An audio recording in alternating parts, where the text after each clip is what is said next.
The year was 1890, and the frontier was a land of both opportunity and death. Abigail Tanner stood barefoot in the snow, the hem of her dress stiff with frost, her breath curling into morning air like smoke from a dying fire. One hand rested on her swollen belly. The other clutched her daughter's tiny fingers. Behind them, the wagon that had carried them this far creaked as it turned away. Her brother-in-law, Matthew, didn't even look back. "Please," she whispered. Her voice cracked from the cold and weeks of silence. "You said we'd go to St. Louis." Matthew halted the horses. He turned in his seat, his face half-shadowed beneath the brim of his hat. "You'll manage," he said. "There's a cabin down the hill. Food for a week, maybe 2. After that, it's up to God." Then he flicked the reins, and the wagon rolled forward. The creak of the wheels faded until there was only wind. Her daughter, Clara, just 6, looked up. "Mama, are we staying here?" Abigail knelt slowly, fighting against the pain in her back. She pressed her forehead to her daughter's and tried to smile. "Just for a little while, baby." The cabin wasn't much. One room, a slanted roof, a broken shutter that banged when the wind picked up. Inside, it smelled of old wood, ashes, and forgotten things. Abigail swept away the dust with a frayed blanket and lit a fire with a few scraps of kindling left behind. By evening, her fingers were raw and her stomach cramped, part hunger, part the baby pushing against her ribs. She found salt pork so old it smelled sour and a handful of dried beans. No medicine, no bullets, no help. That night, Clara coughed in her sleep, her small body curled up beneath a threadbare quilt. Abigail sat awake, watching the flame dance low in the hearth. Her thoughts drifted to Samuel, her husband, his laugh, his promise to build her a new house once the winter passed. But winter had come early, and Samuel had never come back from that hunting trip. They told her it was an accident, that a tree branch snapped and crushed him. But Matthew had looked too pleased at the funeral, and his wife, Samuel's sister, had said with a sneer, asterisk, he should have married someone stronger. Asterisk. 3 weeks later, they packed her and Clara into the wagon with a few belongings and said they'd send her east. Instead, they left her here, pregnant, grieving, and with nothing but cold ground beneath her feet. On the 3rd day, the food ran low. Abigail rationed the beans, giving most Clara. Her hands shook as she tried to chop firewood. The axe was dull, her strength nearly gone. That night, as the wind howled, she swore she saw eyes reflecting in the woods beyond the window. A wolf, maybe, or something worse. By the 5th day, Clara's cough had worsened. Her cheeks burned. Abigail laid her on the cot and whispered lullabies, even when her voice cracked and her tears slipped onto the child's brow. She stepped outside just before dusk. Snowflakes drifted slowly, the sky bruised purple. She looked toward the road, praying for hoofbeats, a shadow, anything. But the world was empty. When she returned inside, the fire had gone out again. She dropped to her knees and struck the flint desperately. Sparks flew, but the tinder refused to catch. Smoke, thin and bitter, curled but vanished. "Come on," she muttered. "Please." The shadows crept closer. In the silence, she heard something faint, deliberate, a footstep. Then another. She froze. Clara stirred. "Mama?" Abigail held up a hand, finger to her lips. Her other hand reached for the kitchen knife near the hearth, her only defense. Her grip tightened around the wooden handle, her pulse pounding so loudly it drowned out everything else. Another step, this one closer. Then a low creak as the porch floor sagged beneath weight. Abigail rose slowly, knife trembling. The door had no lock, only a wooden bar she'd wedged against the frame. Now it wobbled under pressure. She braced herself.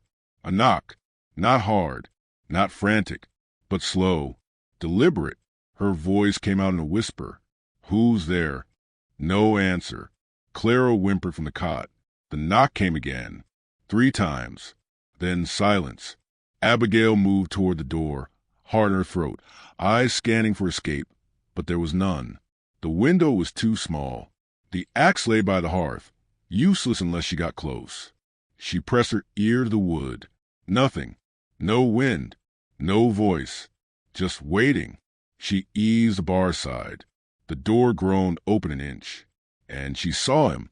A man, tall, cloaked in a thick buffalo hide coat, face shadowed beneath a fur-lined hood. He stood motionless, snow clinging to his boots, rifle slung over his shoulder. His skin was dark, reddish-brown, and his eyes unreadable. A Lakota, she gasped and slammed the door. Inside, her panic rose. Every story she'd ever heard from settlers, of raids, kidnappings, worse, flooded her mind. He didn't speak, didn't knock again. She waited. 5 minutes. 10. The wind returned, whistling through the broken shutter. Then another sound. Wood being stacked. She crept to the window and peeked out. The man was building a small fire on the porch. He didn't look at the window, just struck flint and let the flames rise. She blinked, confused. He rose, left something by the door, and walked back toward the woods. She waited until the firelight faded from the window before she opened the door. A bundle sat on the step, strips of dried meat, bark-wrapped roots, and a small pouch of herbs. There was no note. Abigail stood there, clutching the gift with trembling hands. The cold gnawed at her, but inside her chest something stirred. Uncertainty, fear, and something else. Hope. The wind blew harder now, sending sparks from the porch fire into the night. She looked toward the woods, but saw nothing but darkness. Still, she whispered, "Thank you." Behind her, Clara called out in her sleep, her voice hoarse and weak. Abigail stepped back inside, shut the door, and fed the fire with the last of the kindling. The flames rose, warming the walls, pushing shadows back. She sat beside her daughter, watching her chest rise and fall, the food untouched in her lap. Outside, the snow fell quietly, but Abigail didn't feel quite so alone anymore. The snow came heavier the next morning, burying the porch fire under a blanket of white. Abigail stared out through the cracked shutter, expecting, hoping not to see anything. But part of her wondered if she had imagined the man, conjured him from fevered worry and hunger. Clara lay pale beneath the quilt, her breath wheezy, cheeks flushed with sickness. Abigail chewed the last of the dried meat left by the stranger and gave Clara the rest, forcing a smile she didn't feel.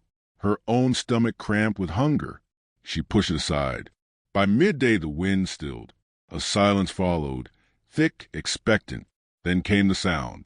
Footsteps again, measured, purposeful, closer this time. She moved to the door and braced it with her shoulder, the knife clutched tightly in her right hand. Her heart beat fast, faster than it had when she gave birth the first time. Then, a shadow past the window, a soft knock. She didn't answer. Another knock. "Go away," she called, her voice trembling. A pause, then a voice, deep and clear. Food, medicine, no accent, no threat. Still, she gripped the knife tighter. "I don't want trouble." Another silence. Then, slowly, deliberately, the door creaked inward. She hadn't latched it well enough.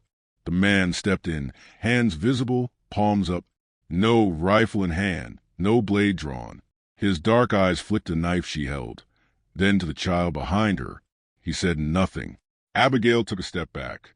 "Leave." He said only, "Child is sick." Her hand trembled. He moved to the hearth and set down a leather bundle, neatly wrapped herbs, something that smelled sharp like pine and vinegar. "I can help her," he said. "Why?" she asked, voice cracking. He didn't answer. Instead, he knelt beside the fire and unwrapped the herbs. Abigail stayed frozen by the door, watching him like a wolf might, unsure whether to flee or fight. He crushed the leaves into a paste and reached into his coat for a small flask. The scent of alcohol filled the room. "Put this on her chest." "Small amount," he said, handing it to her. Abigail took it hesitantly. "Who are you?" she asked. He met her eyes for the first time. "Tahuayaka." She repeated it softly. It means he who sees clearly. He stood, but slowly, careful not to startle her. "I'll go," he said, "but I will return tomorrow." "I didn't ask you to. I didn't wait for you to ask." He stepped back into the snow without another word. That night, Clara coughed less. Her fever broke just before dawn, sweat soaking her collar. Abigail sat at her side, dabbing her forehead and whispering thanks to no one in particular. The next day, as promised, he returned. She opened the door before he could knock. He brought rabbit meat and more herbs, said little, did less, just sat by the fire as Clara sipped broth. His presence was solid but not intrusive, like an old tree. When she asked why he kept coming back, he only said, "Too many leave, not enough return." On the third day, she asked where he came from. He stared into the fire for a long time. "My people were here before the wind had a name," he said finally. "The cavalry came 2 winters ago. They took everything, burned what they couldn't carry." "I'm sorry," she said, unsure what else to offer. He gave a small nod. That sorrow does not change what was lost. Each visit, the silence between them grew shorter. They spoke little, but when they did, the words mattered. She told him about Samuel, about the in-laws who left her to die, about the fear that gnawed at her every time the wind rose or her daughter coughed in the night. He listened. When he spoke, it was slow, deliberate. He told her of his wife, Red Willow, and how she was taken during a raid. He had found her body 2 days later, face down in the creek. He did not cry, but the pain in his voice was unmistakable. That evening, she invited him to sit at the table, a small gesture that felt enormous. As they ate, he glanced at Clara. "She will live," he said. Abigail closed her eyes in relief. "Thank God." "No," he said quietly. You kept her alive." The fire snapped in the hearth. The snow outside beat a steady rhythm on the roof. She looked at him then, not as a stranger, not as a Lakota, but as a man who had carried his own weight of sorrow through the wilderness and still chose to give instead of take. "You've helped us, more than anyone ever has," she said. "But I don't understand why." He didn't look at her. "Because I remember what it means to lose everything. And I won't stand by while others are made ghosts." A log shifted in the fire.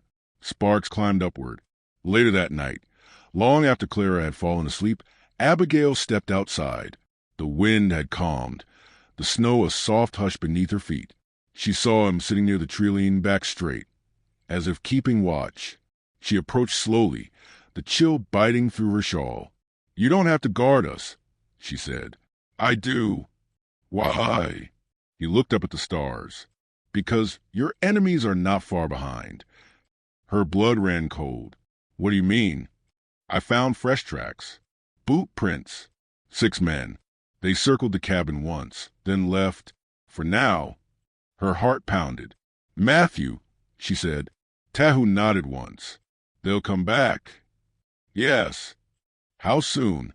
"Soon enough." She wrapped her arms around herself. "I can't run," she said. "Not like this. Not in winter."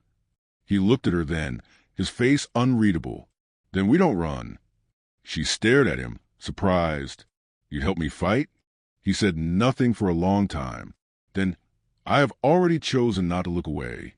They stood together beneath the endless sky, breath curling into the cold.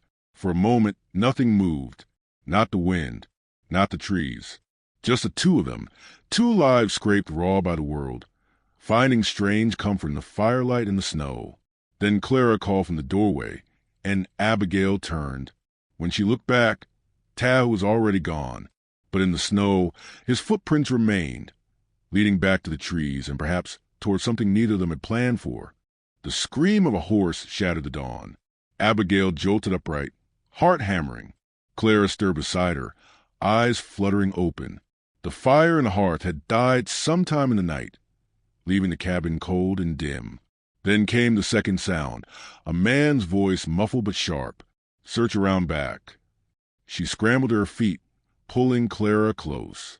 Through the narrow gap in the shutter, she saw them, 6 riders, rifles slung, faces grim beneath wool scarves.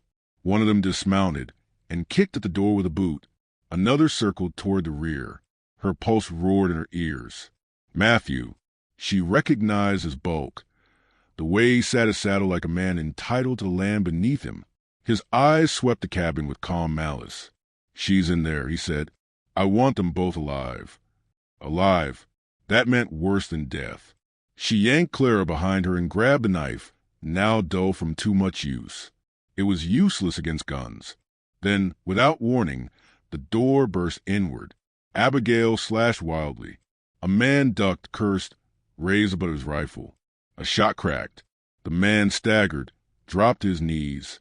Tahu. He appeared like smoke, rifle already cocked again. He grabbed Abigail's arm. Run. They bolted out the back. Clara pressed to her chest. Snow crunched beneath their feet, soft but treacherous. Tahu led them into the trees, moving fast but silent, weaving through branches like he was born of them. Behind them, voices rose, shouts, curses, another gunshot. Clara whimpered. Abigail didn't speak, didn't cry. Her legs burned, lungs on fire, but she didn't stop. Tahu didn't slow until they reached a rocky slope above a frozen creek. He knelt listening. Did we lose them? She whispered. He shook his head once. They'll follow. Her breath came in gasps. What do we do? He looked at her, then at the child. We keep moving. The wilderness swallowed them whole. For hours they hiked. The wind grew harsher, dragging snow in thin, biting sheets. Abigail's coat was too thin, her boots soaked. Clara clung to her, half asleep, fever threatening to return. By dusk, they found a small overhang beneath a cliff, a hollow of stone and moss, protected from the worst of the wind. Tahu built a fire, his hands swift and sure. Abigail wrapped Clara in every spare blanket, trying to warm her tiny fingers. We can't outrun them forever, she said quietly. No, he replied, but we can outlast them. How? He didn't answer. Instead, he passed her a hot stone wrapped in cloth to warm her hands. She pressed it gratefully to her chest. That night, she couldn't sleep. Every snap of a twig became a gun cocking. Every whistle of wind became a whispered threat. She stared into the fire, her mind tumbling with fear, shame, and questions too heavy for the night. Just before dawn, she heard him rise. Tahu crouched at the edge of the camp, watching the woods, his face unreadable, body still as stone. She crawled closer. What are you thinking? They're coming faster now. They know you're close. Her voice trembled. We need to go farther. There's a crossing ahead. River's half frozen. It will slow them. She looked at him. And us. He didn't answer. They left as the sun broke the horizon, pale and colorless. The river wasn't far. Abigail could hear the ice cracking before she saw it. A wide span of gray water, edges rimmed with snow and jagged slabs of ice drifting lazily downstream. She stared at it, heart sinking.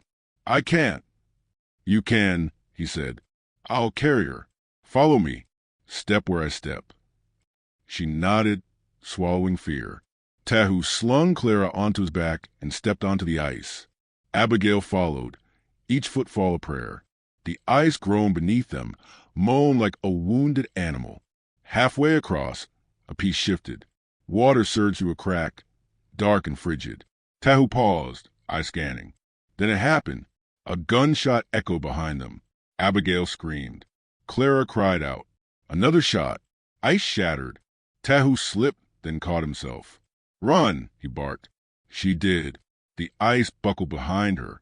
Men shouted from the bank, voices urgent. Another rifle cracked, spraying slivers of ice into her face. Then she was through, soaked, trembling, but alive, pulling herself onto the far shore with numb fingers. Tahu followed seconds later, water streaming from his coat. He set Clara down, who coughed but nodded weakly, still alive. They collapsed behind a snow-covered log. The gunmen didn't cross. Not yet. They'll find another way, she gasped. Tahu nodded. They'll take the bridge. North. How long? Half a day. Then we rest. He looked at her, eyes serious. We make our stand. The words landed like thunder. She blinked. We fight. We stop running. You said you can't run forever. I believe you. But what can we do? He looked out at the frozen wild, then back at her. Use the land. The cold. Their hunger. Their arrogance. He began gathering branches. Stones. setting traps. His hands moved with practiced speed. Abigail watched him, then rose and helped. She carried logs, dug shallow pits, sharpened sticks with a knife that had once only cut vegetables. They worked in silence, side by side, equals. Night fell again. The cold deepened. Abigail sat beside the fire, Clara nestled between them, sleeping soundly for the first time in days. Tahu watched the trees, his rifle resting across his knees. "They'll come before sunrise," he said.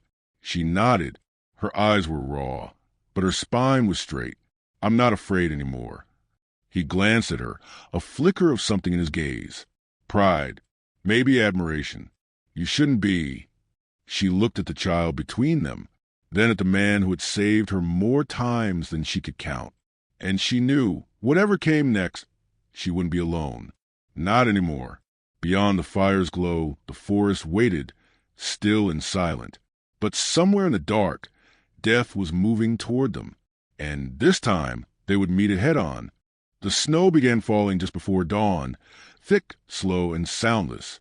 Abigail crouched behind a boulder, hands gripping the rifle Tahu had given her. Her breath came out in shallow puffs, disappearing into the cold. Beside her, Tahu knelt low, eyes scanning the ridgeline beyond the frozen creek. They had taken positions before the fire died, burying its remains to hide their heat. Clara slept hidden in a hollow behind them, wrapped in every scrap of cloth they owned. No one spoke. Then came the first crack of ice beneath boots. 6 figures emerged from the trees, rifles slung, steps confident. Matthew led them, face pinched with rage and frostbite. He raised a hand, signaling the others to fan out. Abigail felt her fingers go numb, not from cold, but from pressure. The moment had arrived. "They'll come through the choke," Tahu whispered. Abigail nodded, crouching lower behind her cover. The first man stepped into the trap line. Snap! A cry of pain echoed as the sharpened stakes drove into his leg. He fell, rifle clattering from his grasp. Another man rushed forward, only to slip on the ice stones and crash shoulder first into a drift. A third turned sharply, right into Tahu's line of fire. One shot. Clean. Swift. The man crumpled. The rest scattered behind trees. Shouting, return fire cracked through the forest. Abigail ducked low as bark exploded beside her cheek. Snow sprayed into her eyes, blinding her. She blinked furiously, heart racing, chest heaving. Then a voice rose over the gunfire. "Abigail." "Matthew." His voice cut through everything. She peeked from cover. He stood upright, foolishly proud, arms raised. "I only want the girl," he called. "Give her to me, and I'll let you walk." Abigail's stomach turned. Tahu's jaw tensed, his hand steady on the rifle. "She's blood," Matthew continued. "It's the right thing. Your kind doesn't belong out here." Abigail stood. Tahu hissed, "No." But she stepped out. Snow crunched beneath her boots as she faced her brother-in-law. "I was your blood once," she said, voice steady. "You left me to die." "You were poison," he snarled, "dragging my brother into your filth. Your half-breed child." A shot cut him off, not from Abigail. Tahu's rifle still smoked. Matthew collapsed. The forest went silent. The remaining men froze, glancing to each other, suddenly unsure. Their leader was gone. The traps had thinned their ranks, and the cold pressed harder than ever. Abigail raised her voice. "Leave now," she said, "or bury your bones in the snow." One man ran. The others followed. It was over in moments. She stood in the quiet aftermath, breath heaving, the rifle trembling in her grasp. Tahu stepped to her side, silent. "Thank you," she whispered, unsure who she was speaking to, him, herself, or the man she buried in her heart months ago. "You were never weak," Tahu said, "only caged." She lowered her eyes, tears warm against frozen cheeks. They buried Matthew where he fell, under a mound of snow and silence. No words were spoken, no prayers offered. He didn't deserve them. That night the wind shifted, warmer now, as if the earth exhaled after holding its breath too long. Abigail sat beside the fire, Clara in her lap. The girl's cheeks had color again. Her breath came easy. Her eyes fluttered open, just long enough to see the flames dancing. Tahu sat across from them, sharpening his knife with practiced ease. "I never asked," she said, "why you stayed." He didn't look up. "I told you. Too many are left behind. But there's more." He paused. The blade stopped moving. "I saw the way you fought. You weren't just surviving." He met her gaze, then dark, steady. "When Red Willow died, I thought I died with her. I left my people, roamed alone. I told myself I was hunting her killers, but I think I was only hunting silence." Abigail nodded slowly. "And now?" she asked. He looked at Clara, then her. "Now I hear something again." A beat passed. She reached across the fire and took his hand. Rough, warm, alive. In the days that followed, they traveled west, deeper into Lakota land. They moved carefully, avoiding patrols and lonely outposts. Each night, Tahu taught her how to read the stars, how to tell time by shadows. She taught Clara how to snare rabbits and skin fish. By the time they reached the river village, Abigail no longer walked with fear in her spine. The village welcomed them, a quiet place nestled among tall pines and rolling hills. Children laughed. Old women sang as they cooked. There were no rifles slung over shoulders here, no sneers or suspicion, only peace. She watched Clara play with the other children, chasing snowflakes barefoot. "You could stay," Tahu said beside her, voice low. She looked up at him. "I don't belong here." "You do now." She turned to face him. "Are you sure?" He didn't answer with words. He simply took her hand again, held it, and didn't let go. Weeks passed. Abigail took to helping the village, mending clothes, teaching children letters. She laughed more. She slept deeper. Her belly swelled as the baby inside her grew strong. One evening, as the sun dipped low behind the pines, Tahu sat carving a small wooden figure by the fire. Abigail leaned against him, watching. "It's a horse," she guessed. He smiled. "No, it's strength." She tilted her head. "Doesn't look like me." His arm slipped around her. "It does." Later, when the stars bloomed overhead, she sat alone, watching the sky. The fire crackled behind her, soft and warm. Her voice was quiet but steady. "So, what do we take from this tale?" she whispered. "Maybe it's this. The frontier didn't break me. It made me. It taught me that sometimes salvation doesn't ride on a white horse. Sometimes it comes wrapped in buffalo hide, carrying silence and fire." She turned toward the glow of the village. "If this story moved you," she said to the night, "don't forget to like, subscribe, and share your thoughts in the comments." She smiled and let the past burn behind her.